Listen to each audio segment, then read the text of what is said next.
Assalamualaikum warahmatullahi wabarakatuh. Kami dari kelompok 13 akan mempresentasikan Sustainable Architecture.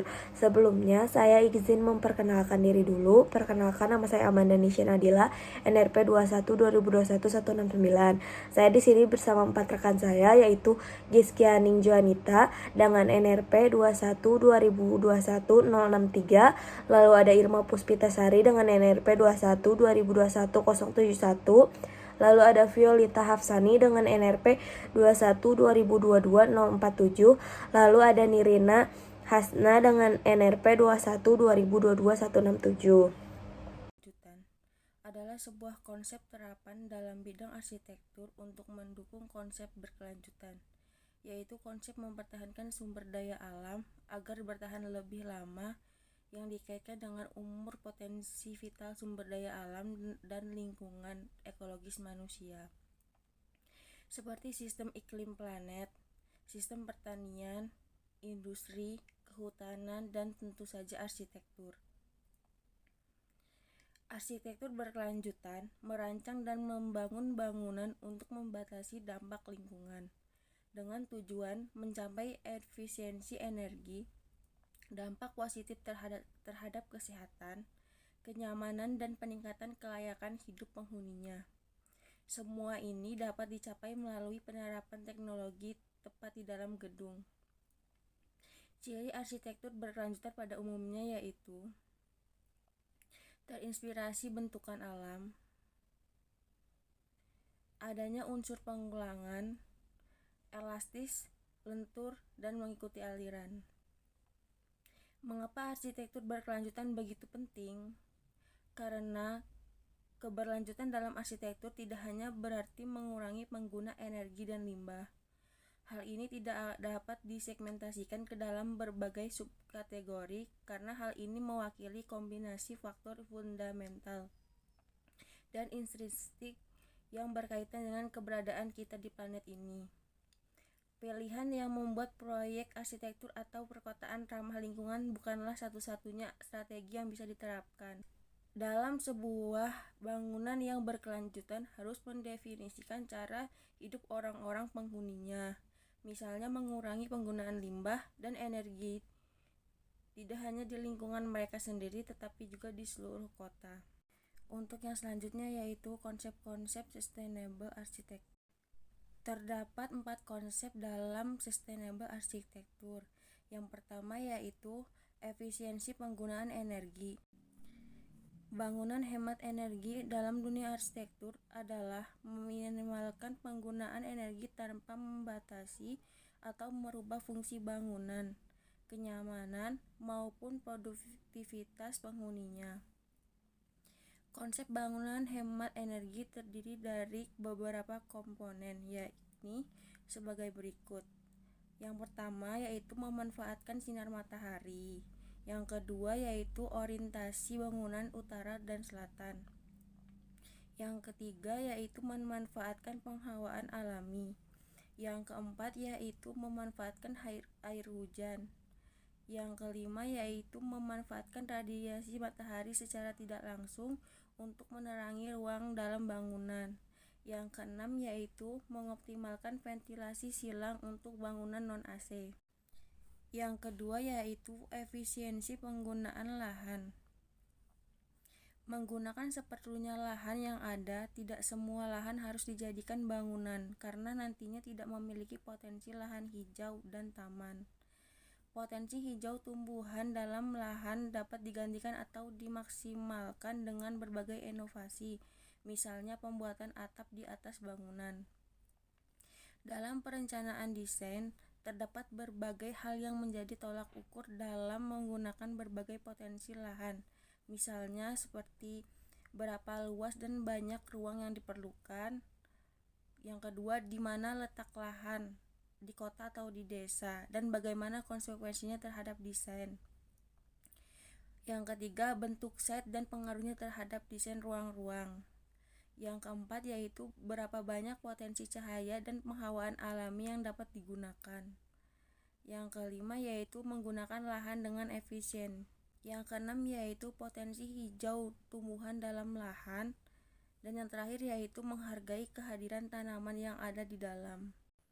Yang ketiga yaitu efisiensi penggunaan material, yang terdiri dari memanfaatkan material sisa untuk digunakan juga dalam pembangunan, sehingga tidak membuang material. Misalnya seperti kayu sisa bekisting dapat digunakan untuk bagian lain bangunan. Kemudian memanfaatkan material bekas untuk bangunan, komponen lama yang masih bisa digunakan, misalnya sisa bongkaran bangunan lama. Menggunakan material yang masih berlimpah maupun yang jarang ditemui dengan sebaik-baiknya, terutama untuk material yang semakin jarang seperti kayu. Kemudian penggunaan teknologi dan material terbarukan, memanfaatkan potensi terbarukan, dan yang terakhir yaitu memanfaatkan material baru melalui penemuan baru yang secara global seperti bambu. Konsep yang terakhir yaitu manajemen limbah, yang terdiri dari membuat sistem komposisi limbah organik. Yang kedua yaitu membuat sistem pengolah limbah domestik. Perkenalkan, nama saya Giskianing Juanita Salsabila dengan NRP 212021063. Saya akan melanjutkan ke bagian contoh bangunan yang menggunakan konsep Sustainable Architect atau arsitektur berkelanjutan. Salah satu contoh bangunannya yaitu Gardens by the Bay.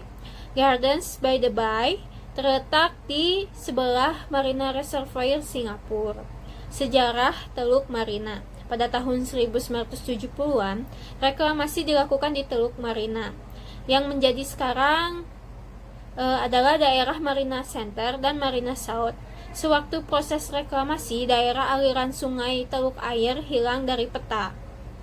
Sementara muara sungai Singapura kemudian mengalir ke teluk, bukan langsung ke laut.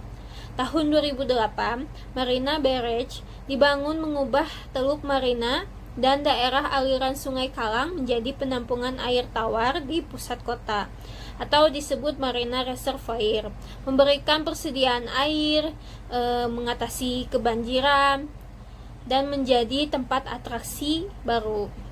Selanjutnya, latar belakang Gardens by the Bay. Gardens by the Bay merupakan kebun raya Singapura dengan luas tanah 101 hektar dengan desain yang futuristik. Dibangun pada tahun 2011, proyek ini dikerjakan oleh Grand Associate untuk sisi selatan dan Gustafson Porter untuk sisi timur dengan melibatkan arsitek dari Wilkinson, Eyre Architect, dan CPG Konsultan PTC Ltd. General kontraktor dari Wohab PTC Ltd. dan Sergei Ferrari yang memproduksi layar pelindung matahari seluas 25.000 meter persegi yang dapat bergerak otomatis. Terletak di sebelah Marina Reservoir, Gardens by the Bay menawarkan pemandangan pantai yang sangat luar biasa. Destinasi hortikultura pemenang penghargaan yang mencakup 101 hektar lahan reklamasi dan terdiri dari dua area utama yaitu Bay South Garden dan Bay West Garden. Gardens by the Bay menampilkan tanaman langka dan tanaman yang menampilkan kesenian yang indah serta memiliki koleksi tanaman mencapai 1.000 spesies tanaman dari seluruh dunia. Gardens by the Bay memiliki 3 taman utama yaitu Bay East Garden, Bay Central Garden, Bay South Garden, di mana setiap bagian taman ini menyajikan beberapa kesenian yang menarik bagi para pengunjung. Selanjutnya yaitu konsep desain dari Gardens by the Bay mengambil inspirasi dari bentuk bunga anggrek. Rencana induk dari Grand Associate ini merupakan perpaduan yang kaya antara alam, teknologi, dan pengelolaan lingkungan. Struktur arsitektur yang menakjubkan dipadukan dengan beragam pameran hortikultura, pertunjukan cahaya dan suara setiap hari dari danau, hutan, ruang acara, dan sejumlah tempat makan dan penawaran retail.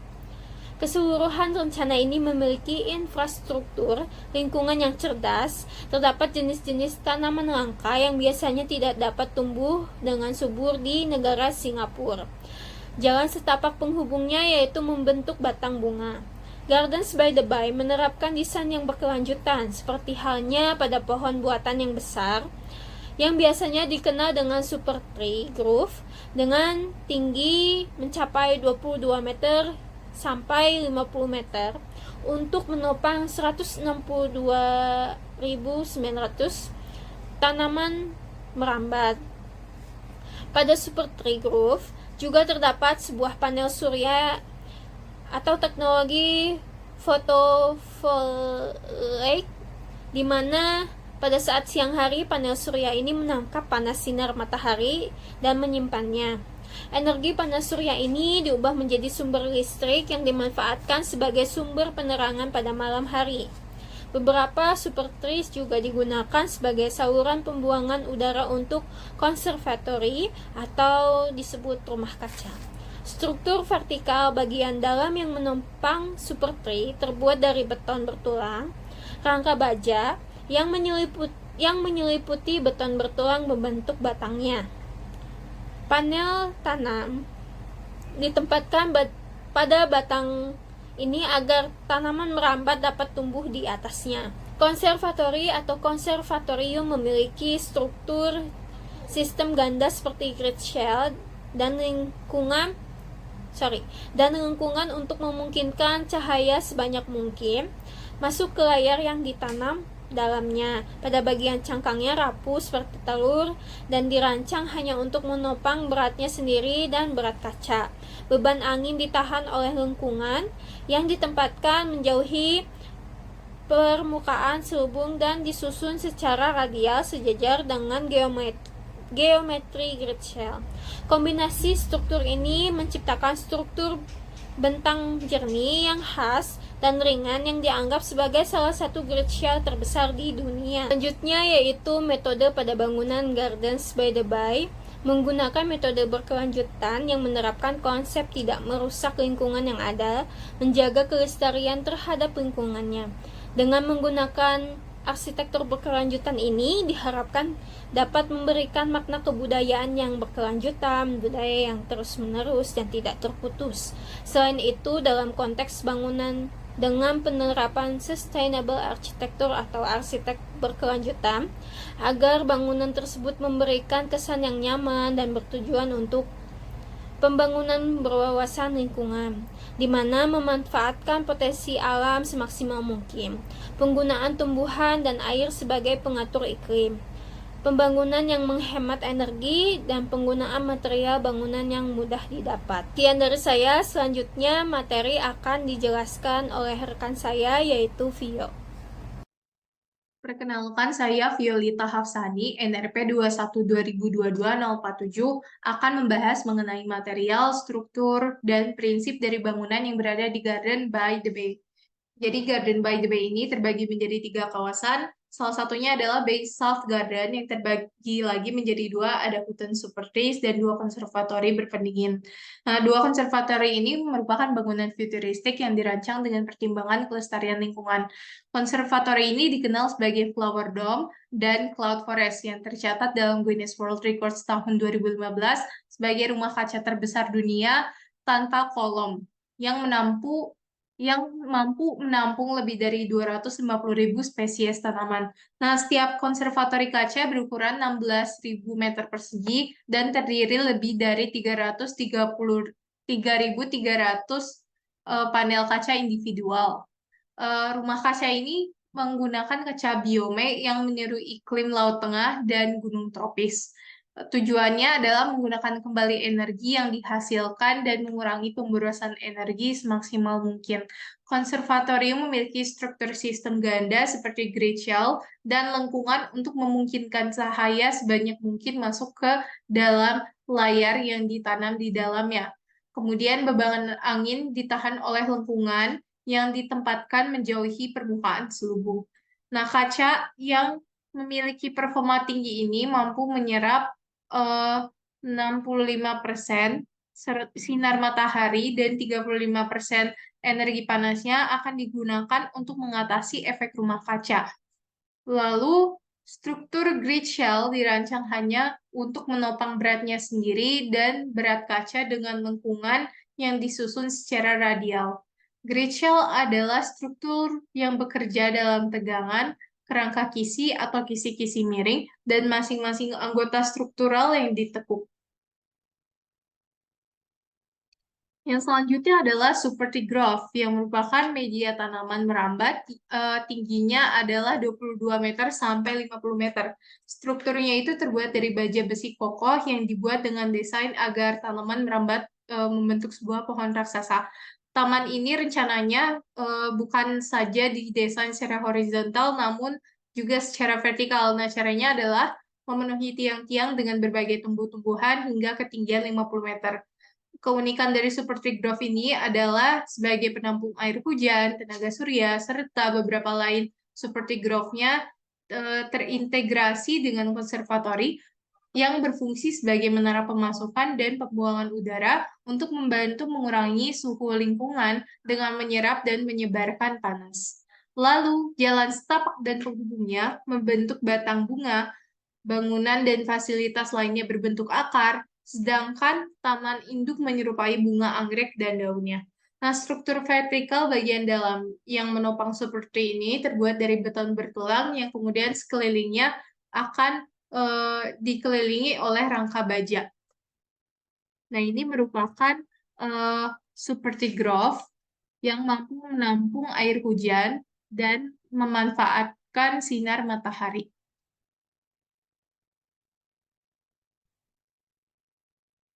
Supertrees terdiri dari 4 bagian utama. Yang pertama itu adalah inti beton bertulangnya, yang merupakan struktur vertikal bagian dalamnya. Kemudian akan dikelilingi rangka baja yang membentuk batang, yang menyebar terbuka di bagian atasnya, kemudian akan membentuk kanopi berbentuk payung terbalik. Lalu batangnya ini ditanami kulit hidup oleh panel tanam. Desain Garden by the Bay telah memasuki banyak fitur ramah lingkungan. Supertree dirancang meniru fungsi ekologi pepohonan asli yang setiap strukturnya dilengkapi serangkaian sel fotovoltaik atau sel surya yang untuk menerangi pepohonan di malam hari. Sementara pengumpulan air hujan dan pembuangan udara disediakan untuk mendinginkan konservatori, serta air hujan juga digunakan untuk irigasi dan air mancur. Konservatori menggunakan stratifikasi termal untuk mengangkat udara hangat dan membiarkan udara dingin tetap berada di permukaan tanah, sehingga mencegah penggunaan listrik dan AC untuk mendinginkan interiornya. Kemudian limbah pabrik ini digunakan untuk mengoperasikan turbin uap biomasa yang menggabungkan panas dan tenaga yang membantu menghasilkan listrik bersama. Lalu, pada hari-hari ketika tingkat sinar matahari tinggi, layar kain yang digulung dengan sensor peka cahaya akan terbentang dari busur baja struktur untuk memberikan lebih banyak keteduhan. Nah, di sini tuh terdapat 2 taman yang bertemakan hortikultura dari danau, yaitu Dragonfly Lake dan Kingfisher Lake. Air dari sistem danau ini digunakan untuk pengairan gardens, dan danau sendiri merupakan habitat bagi makhluk hidup di dalam air dan menyediakan sarana untuk pendidikan keanekaragaman hayati. Hai, saya Nirina M. Hasna dengan NRP 21-2022-167. Efisiensi di Marina Bay The Bay Gardens itu satu diantaranya adalah Supertrees Garden, di mana Supertrees Garden ini memiliki teknologi yang mempunyai sel photovoltaik atau menangkap sinar matahari lalu kembali menyinarkan kepada bangunan itu sendiri. Juga konservatori atau rumah kaca. Nah, rumah kaca ini mengambil konsep dari Mediterranean atau Laut Tengah, juga tropical mountain atau gunung tropis. Rumah kaca ini memiliki daya serap energi 30%, jadi kita dapat menghemat energi sebesar 30%. Efisiensi yang kedua itu ada Dragonfly Lake and Kingfisher Lake, di mana Dragonfly Lake and Kingfisher Lake itu adalah sistem perairan dari perluasan Marina Reservoir. Nah, Dragonfly Lake dan Kingfisher Lake pun menjadi habitat makhluk hidup di air di Marina Gardens. Dan yang ketiga itu ada Art Science Museum, di mana pemanfaatan air hujan menjadi pendingin dan diolah oleh energi kinetik yang disalurkan kepada resor-resor bangunan untuk mengolah dan menghemat energi. Permasalahan pada bangunan ini, ketika bangunan ini memiliki ketinggian 200 meter di atas permukaan kota atau di atas permukaan tanah, maka bangunan ini tinggi menjulang ke atas, juga permukaannya yang luas sekitar 12.000 meter persegi atau 1,2 hektar, dan difungsikan sebagai kafe, hotel, tempat hiburan lainnya. Maka di bawah bangunan ini atau tepatnya di pondasi memiliki sistem hidraulik sebanyak 500 buah. Untuk apa? Untuk menahan dari segala iklim, dari angin laut, dari hujan, dan juga dari goncangan. Kesimpulannya adalah suatu pendekatan dalam bidang arsitektur yang bertujuan untuk mendukung keberlanjutan lingkungan dan sumber daya alam. Tujuan utamanya adalah untuk merancang dan membangun bangunan dengan cara yang meminimalkan dampak negatif terhadap lingkungan, meningkatkan efisiensi energi, meningkatkan kualitas hidup penghuninya, serta mempertimbangkan keberlanjutannya sumber daya alam. Beberapa ciri khas dari arsitektur berkelanjutan termasuk inspirasi dari bentuk alam, penggunaan unsur pengulangan, serta fleksibilitas dan adaptabilitas di dalam merespon perubahan lingkungan dengan menerapkan teknologi yang tepat. Arsitektur berkelanjutan dapat menjadi kontributor penting dalam menjaga keseimbangan ekologis dan memastikan kelangsungan hidup atau manusia dan planet ini. Sebuah proyek arsitektur dan taman yang menggabungkan harmoni antara alam, teknologi, dan pengelolaan lingkungan. Rencana ini mengambil inspirasi dari bentuk anggrek, menciptakan lingkungan yang luar biasa dengan berbagai elemen, termasuk struktur arsitektur yang mencolok, pameran hortikultura, petunjukan cahaya, suara danau, hutan, ruang acara, serta area makanan dan retail. Yang menonjol adalah infrastruktur lingkungan yang cerdas dan memungkinkan pertumbuhan tanaman langka biasanya sulit ditumbuh di Singapura. Salah satu aspek berkelanjutan dari desain ini adalah penggunaan supporting groove yang tinggi yang tidak hanya berfungsi sebagai elemen estetika yang mencolok, tetapi juga sebagai panel surya fotovolik. Ini menghasilkan energi panas matahari yang diubah menjadi listrik untuk penerangan pada malam hari, menunjukkan pendekatan yang berkelanjutan dalam pemberdaya. Nah, segitu dari kelompok kami. Mohon maaf bila ada kekurangan kata. Sekian dari kelompok kami. Wassalamualaikum warahmatullahi wabarakatuh.